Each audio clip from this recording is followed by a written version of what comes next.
Hey everyone, Scott here to discuss The Deadpool. Not the Marvel character with Ryan Reynolds, but The Deadpool, which is the last of the Dirty Harry series, starring Clint Eastwood, Patricia Clarkson, Liam Neeson, Evan Kim, and Jim Carrey, directed by Buddy Van Horn. Now, this is my only time seeing this movie, so let's get into this and we'll see what it is. When the movie opens, I felt something was really wrong with the camera work as it looked like it moved like a computer and it bothered me to begin with, but eventually it stops and we get to the killer watching the news on the TV and see Samantha Walker, played by Patricia Clarkson, anchoring on the TV. Meanwhile, we get Inspector Dirty Harry Callahan, returned by Clint Eastwood, driving somewhere as he's attacked by some gangbangers. And the question is, why are they attacking Dirty Harry? And is it for the killer? Why is it taking place? Which was the real problem to begin with. As Dirty Harry's car is totaled and he kills the gangbangers. And this opening is dreadful, as there's no real reason to catch up with Dirty Harry like this, as he's older and he looks rather washed out. And so far, the 1980s haven't worked out for him with the last time in here as well. Dirty Harry has a partner named Al Quan, played by Evan Kim, and he might be the best character in this whole movie, which is adequate, and I'll explain why a little later. Johnny Squares, played by Jim Carrey, before he was ever famous, for the comedian he is today, as he's singing Welcome to the Jungle, and a robotic mannequin as explodes as he's an actor, and both Johnny and Peter Swan, played by Liam Neeson, who's directing this music video pile of shit, and are both pissed off as Johnny goes to his trailer to put some heroin inside him, and someone kills Johnny while he's been high by putting something in his mouth, which was quick for Jim Carrey to die in the movie, but this was before he was ever famous, and both Jim Carrey and Liam Neeson are very bad in this. And how can you get a bad Liam Neeson performance? This succeeded. Dirty Harry investigates his death and asks Peter if he had anything to do with the death of Johnny, but responds no, and I don't believe it's him. Johnny's girlfriend comes in the crime scene as Samantha asks Dirty Harry questions and asks the girlfriend questions as she's very upset. And Dirty Harry grabs her camera, and by Samantha I'm talking about, and throws it as it is destroyed. And I don't like any of these characters, just like last time, except for Al Quan, who's mediocre. A robbery occurs in Chinatown as Dirty Harry tells him he's the shit out of luck and shoots robbers left to right, and Al Quan knows Kung Fu, and that's probably and takes them into custody. And this is why he's not ruinous, as he's the best character in this whole movie is for his Kung Fu, and the best is adequate, as we'll never see him do it again, like ever, for the rest of the movie, and it felt like a downer.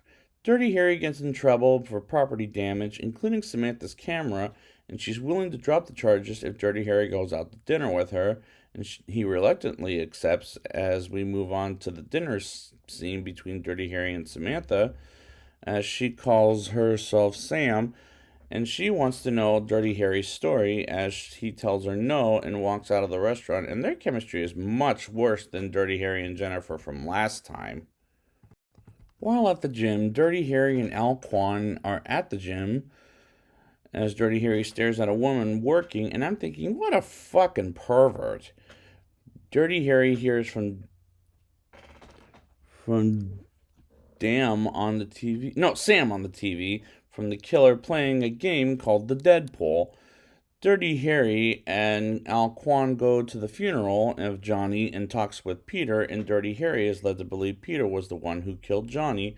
In the next scene, Dirty Harry gets information from Sam as he talks with her about and takes her out at night and go in an elevator as they go to dinner, and Dirty Harry treats her better than the last time until a couple of guys act like fanboys and gets Dirty Harry's autograph. And the next thing you know, Dirty Harry and Sam go in an elevator, and the fanboys try to shoot Dirty Harry dead as he gets one down, which has got to be the stupidest encounter I've ever heard from fanboys, as the cops and the news reporters come for Dirty Harry and Sam, and they both don't want to be on the TV, which is typical of cops, but maybe in some ways for reporters when they're not on the clock. Dirty Harry gets Hicks a job to write about Gennaro's mother while in prison, and that scene was painfully acted. Painful. Reporters asks Peter about the Deadpool game, as says it's a mistake playing the game, and honestly, it's not believable. The killer says some things like he was in the film business and goes after a critic named Molly Fisher, who doesn't like his films and kills her off, as Dirty Harry investigates her murder with Al Quan. As they go to a suicidal man named Gus Wheeler, who wants to be on the TV for reasons any suicidal person would do, suicide, and tries to burn himself, and they get the camera down until Gus throws the flamer and accidentally catches himself on fire until Dirty Harry gets him down, and fire extinguishers get him alive, and we never know if he's alive or dead. Which, why would you do that? Dirty Harry and Al Quan go to Peter, realizing he's not the killer, and seriously, why the hell are Dirty Harry and Al Quan harassing Peter half to death? Because he's been set up, and this movie is absolutely fucking horrible, and that I can't even take it seriously. A toy car controlled by the killer blows up someone as Sam interviews Peter, and the killer watches when wants Dirty Harry dead, and he's destroying his place, which was a disturbing scene.